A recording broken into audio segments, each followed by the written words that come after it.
Assalamualaikum warahmatullahi wabarakatuh. Alhamdulillahirabbil alamin wassalatu wassalamu ala isrofi anbiya'i wal mursalin wa ala alihi washabihi ajmain amma ba'du. Kali ini saya akan menyampaikan informasi dari DKM Babu Salam tentang kajian Islam tematik dengan bahasan hakikat harta dalam Islam part 3 atau sesi terakhir yang disampaikan oleh Ustadz Indra Ambia. Untuk selanjutnya silakan ikuti video saya sampai tuntas. Terima kasih. Quran menegaskan bahwa syahwat laki-laki itu kepada wanita, begitupun sebaliknya syahwat wanita kepada laki-laki, dan itu hal yang zuyina linnas, dihiasi kepada manusia. Ya, ini tidak dilarang, silakan. Ya. Gitu. Jadi dihiasi kepada manusia kecintaan kepada syahwat apa? Minan nisa, syahwat kepada perempuan. Ya, syahwat kepada wanita. Kemudian yang kedua wal banin, syahwat kepada anak-anak. Ya, orang yang sudah nikah maka dia pengen punya anak, pengen punya keturunan. Quran menyebutnya syahwat.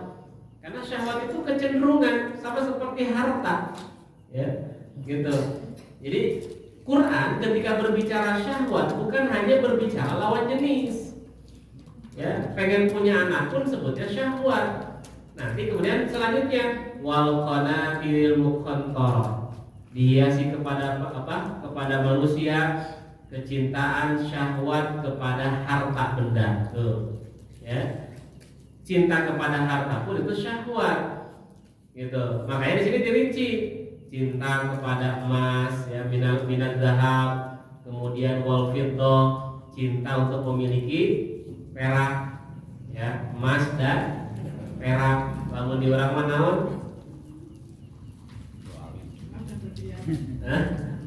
Ya, emas dan berlian, gitu ya. Atau kalau di kita mah saldo di ATM, ya, itu ya, wal qanatiril muqantarah. Ya, jadi qanatiril muqantarah itu harta benda.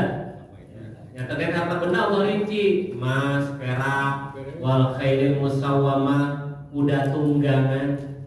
Ya, namun di orang mana itu? Ya, mobil, ya, kendaraan khailil musawwamah.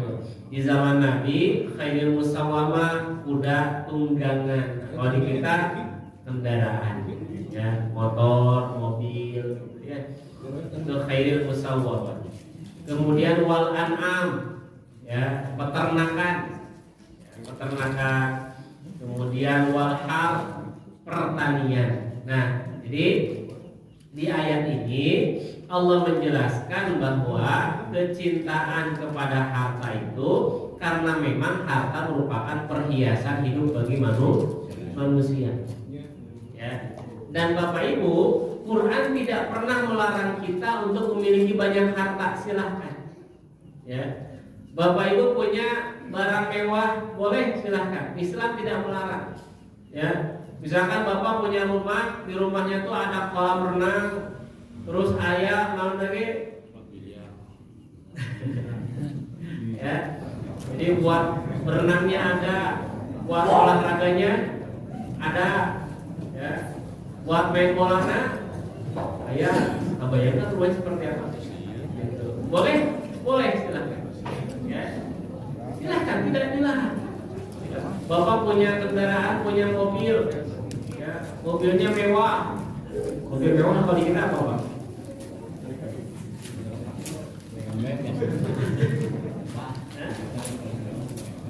BMW harga berapa? BMW.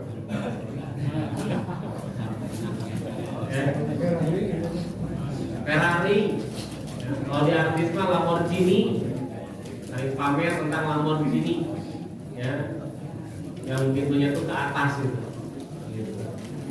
Boleh punya itu, Pak? Boleh. Ya.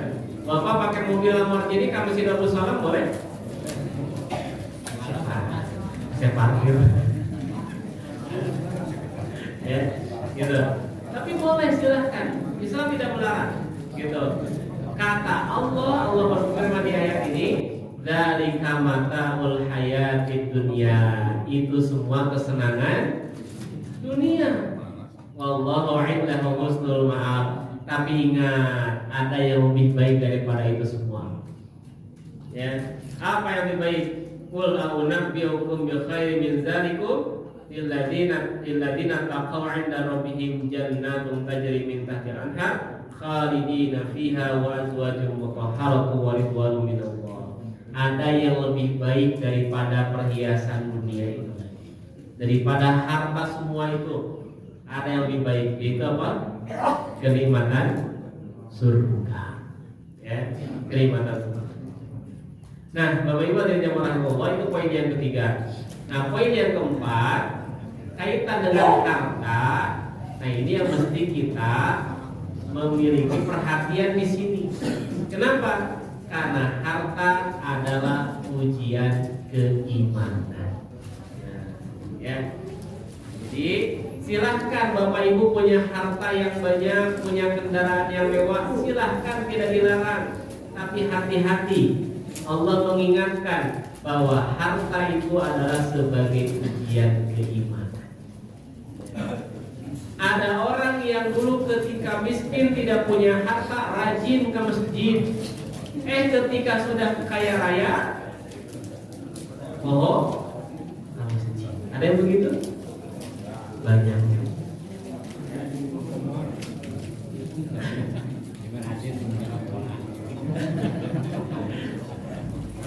Gitu.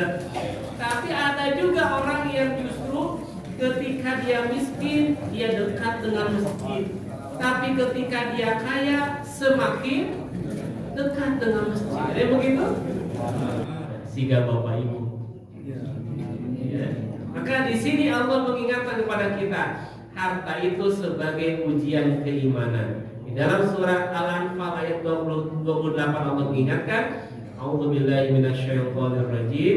Wa'lamu annama amwalukum wa auladukum fitnah. Ya. Ketahuilah bahwa hartamu dan anak-anakmu itu adalah fitnah. Itu adalah ujian.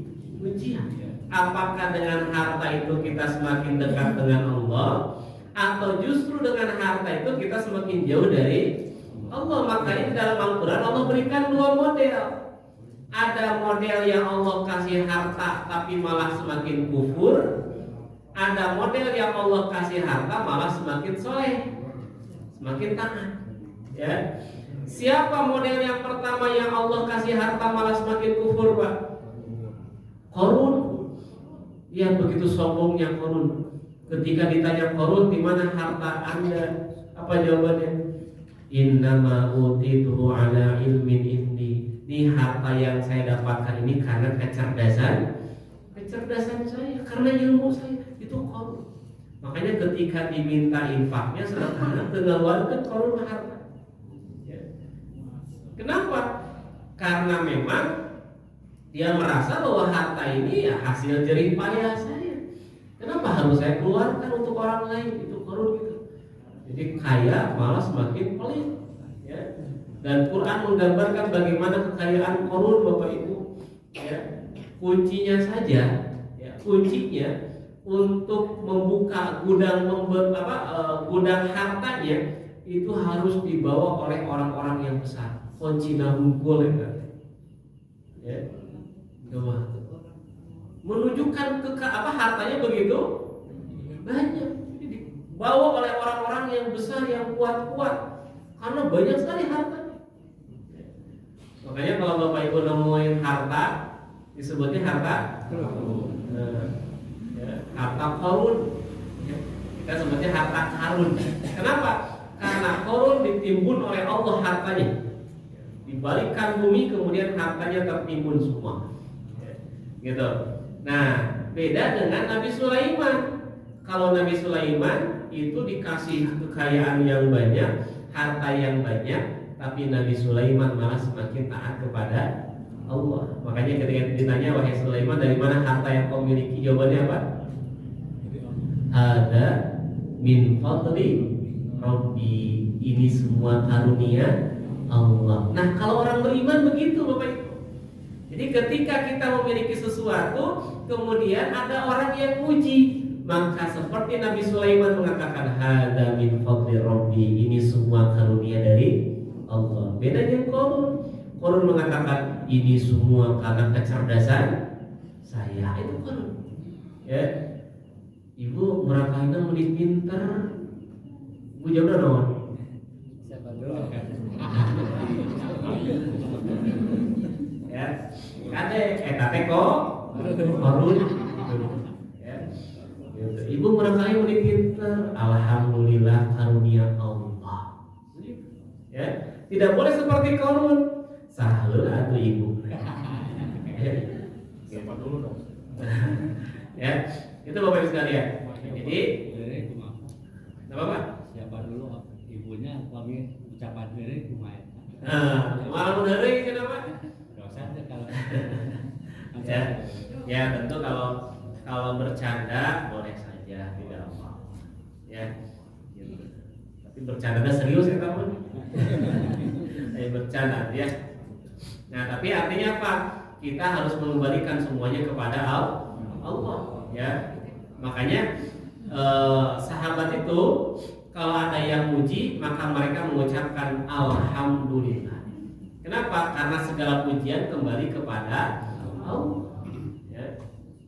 Bapak hebatnya, alhamdulillah, kan gitu. Ya. Nah, Bapak Ibu hadirin rahimakumullah.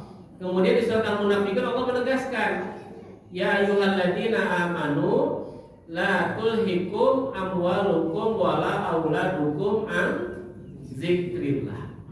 Wahai orang-orang yang beriman, janganlah harta kalian dan anak-anak kalian melalaikan kalian dari zikir kepada Allah. Kenapa? Karena harta itu ujian. Maka jangan sampai harta melalaikan kita. Ya. Gitu. Nah, di sini Allah menegaskan, ya, jangan sampai karena kesibukan mencari harta, kesibukan dengan keluarga melalaikan dari zikir kepada Allah. Yang seperti apa Bapak Ibu lalai dari zikir itu? Yang dimaksud lalai dari zikir itu seperti apa?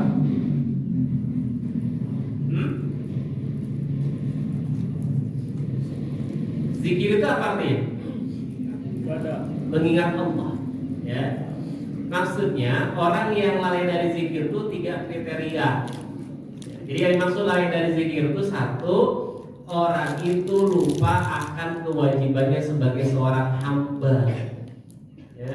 Karena sibuk bisnis, sibuk dagang, sampai sholat ditinggalkan. Gitu. Nah itu namanya lalai dari zikir. Ya. Karena lelah dia mencari harta, ketika ditagih zakatnya tidak mau mengeluarkan zakat. Padahal kewajiban sebagai seorang hamba mengeluarkan zakat. Nah itulah orang yang lalai dari zikir. Allahu Akbar, Allahu Akbar. Lanjutkan dagang atau sholat dulu? Tapi yang mau beli banyak. Ngomong gitu. Ya. Nah, kalau di Arab itu kalau azan sudah berkumandang, toko tutup semua. Kalau di Arab begitu. Ya. Kan kalau misalkan ada toko yang buka, itu nanti ada menjemuran satpol PP namanya. Ya, ada satpol PP. Itu mereka bisa kena hukum, Pak.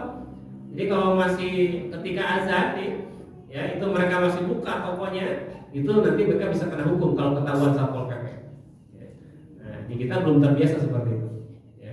Jadi orang yang lain dari zikir itu dia lupa akan kewajibannya sebagai seorang hamba. Pergi pagi, pulang malam, sholat, tinggal. Ya. Itu termasuk lalai dari zikir kepada Allah. Makanya yang termasuk lalai dari zikir kepada Allah itu tidak selalu orang yang berlimpah harta. Bisa jadi orang yang miskin lalai dari zikir kepada Allah. Iya. Saya sehari-hari di Masjid Istiqomah Bapak Ibu. Ya, sehari-hari di Masjid Istiqomah, standby di sana. Dan itu kalau zuhur, asar, ya apalagi kalau Sabtu Ahad gitu ya, itu suka banyak mobil-mobil mewah parkir di Istiqomah. Untuk apa? Untuk sholat. Bayangkan, ya. Orang yang seperti berarti tidak terlalaikan oleh harta. Jadi mobil-mobil mewah ketika azan berkumandang, Allahu Akbar, Allahu Akbar, ke masjid heula, sholat heula. Mobilnya mewah, Bapak. Ya. Ada nggak orang miskin ketika azan hare-hare? Ya, banyak. Gitu. Bahkan Nabi SAW boleh mengingatkan dalam sebuah hadis, ada 3 golongan yang dimurkai oleh Allah. Allah murka sama 3 golongan. Siapa yang pertama? Yang pertama syaikhun zanin, ya, aki-aki zina. Mohon maaf ya. Ini Nabi yang menyampaikan. Ya, syekh. Jadi syekh itu orang yang sudah tua. Ya, syekh itu orang yang sudah tua. Jadi kakek-kakek zina. Allah murka sama yang seperti itu. Ya, gitu. Harusnya kan semakin tua semakin soleh, semakin taat.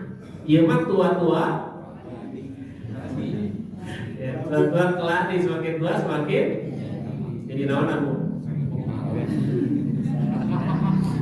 Gitu. Komar merasa seringan tarik. Ya, itu Allah murka itu sama yang seperti itu. Ya, syaikhun zanin, orang kakek-kakek dia berzina. Harusnya sudah apa, semakin tua maka dia semakin dekat dengan Allah. Ya, bahkan kalau kata Quran, itu Quran menyebut angka 40. Ya, Quran menyebut angka 40. Menunjukkan apa? Orang kalau sudah usia 40 ke atas itu harus banyak bertaubat. Ya, gitu Pak ya. Gitu, Allah murka. Nah, yang kedua, siapa Allah murkai? Orang miskin sombong. Allah murka sama yang seperti itu. Bayangkan, orang miskin sombong. Orang kaya boleh sombong tidak Pak? Usaha boleh. Orang kaya juga tidak boleh sombong. Ya. Tapi kalau orang kaya sombong kira-kira wajar tuh? Ada yang disombongkannya. Sekarang orang miskin sombong, apa yang disombongkannya? Kemiskinannya. Makanya Allah murka orang miskin sombong. Ya. Walaupun orang kaya tidak boleh sombong. Ya. Nah yang ketiga siapa yang Allah murkai? Yang Allah murkai yang ketiga adalah dayus. Ya. Bukan gayus Pak. Pakai dal. Dayus. Apa dayus? Dayus, pakai sa ya. Dayus, dayus gitu ya. Ta gitu, titik 3 gitu ya. Dayus. Ya. Dayus itu seorang suami yang membiarkan kemaksiatan terjadi di keluarga. Ya. Seorang ayah biarkan anaknya bermaksiat, itu namanya dayus. Ya, gitu. Nah, baik angkat boleh maksiat mah. Dia seorang ayah atau dia seorang suami sudah tahu istrinya yang melakukan penyelewengan, begitu penyimpangan, tapi suaminya ngantep. Nah itu yang dayus namanya. Ya, Allah murka sama 3 kelompok. Itu Bapak Ibu hadirin rahimakumullah. Jadi lalai dari zikir itu maknanya adalah satu, lupa akan kewajiban sebagai seorang hamba. Yang kedua, yang dimaksud lalai dari zikir itu apa? Lupa akan batasan-batasan Allah.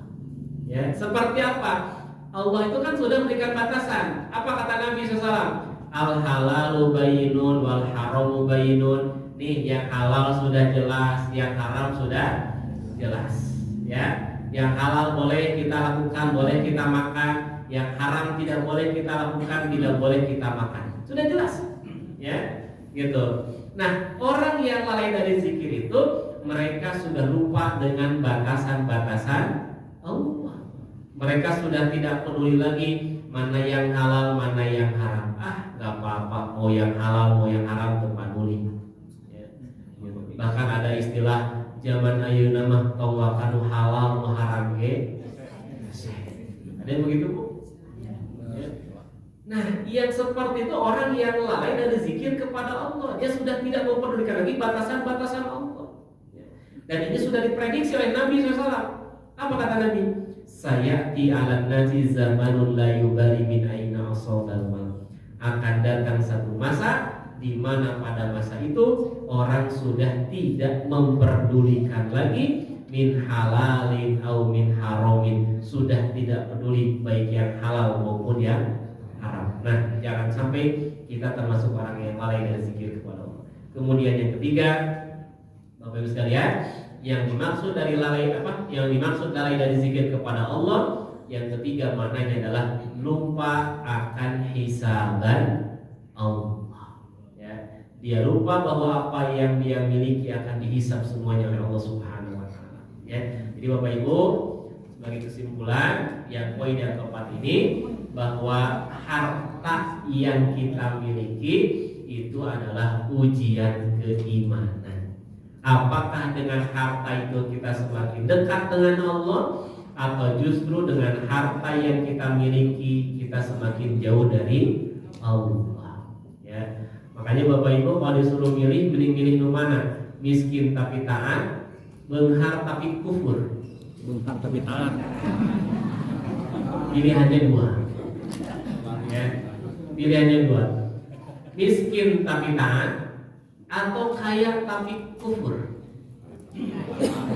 Miskin tapi taat. Aku kekeh ibu mah Pak. Ya, kekeh ibu mah. Ya. Benghar tapi nah, Bapak Ibu, jadi apa yang kita miliki ini harus menjadi wasilah hadirnya ridho Allah kepada kita. Harta yang kita miliki ini harus jadi sarana untuk semakin dekat dengan Allah. Ya.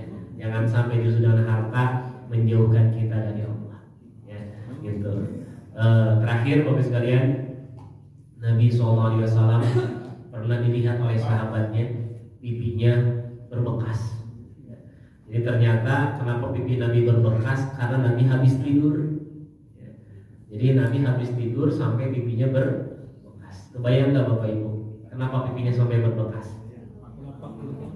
Karena alas tidurnya, tempat tidurnya begitu keras, ya, sampai pipinya berbekas. Ada seorang sahabat yang melihat pipi Nabi sampai berbekas, ya. Sahabat ini kemudian mengatakan, ya Rasulullah, kok ini kan seorang nabi, kenapa engkau nggak minta aja sama Allah supaya engkau menjadi orang yang kaya, bahkan seperti para raja tidur di atas kasur yang empuk? Apa jawaban Nabi? Kata Nabi, malihada dunia. Buat apa dunia ini? Buat apa dunia ini? Menunjukkan apa? Nabi mengajarkan kepada kita bahwa dunia yang kita miliki itu bukan hanya untuk kesenangan saja, tapi dunia yang kita miliki harus semakin dekat dengan Allah. Ya, lebih baik tidur di atas papan sehingga kita berbekas, tapi kita bisa bangun sholat tahajud, ketimbang kita tidur di atas kasur yang empuk sampai sholat subuh kita berangan. Ya, gitu. Tapi boleh silakan Bapak Ibu punya kasur empuk, tapi jangan lupa sholat tahajudnya. Gitu. Ya, gitu. Baik Bapak Ibu sekalian, ya, mudah-mudahan apa yang kita miliki semakin mendekatkan diri kita kepada Allah. Wallahu a'lam bishawab. Mungkin ada waktu 2 menit saja. Demikianlah acara ini disampaikan. Semoga video ini ada manfaatnya bagi para jamaah yang hadir pada khususnya dan bagi rekan-rekan semua pada umumnya. Akhir kata saya ucapkan subhanakallahumma wa bihamdika asyhadu an la ilaha illa anta astaghfiruka wa atubu ilaik. Wassalamualaikum warahmatullahi wabarakatuh.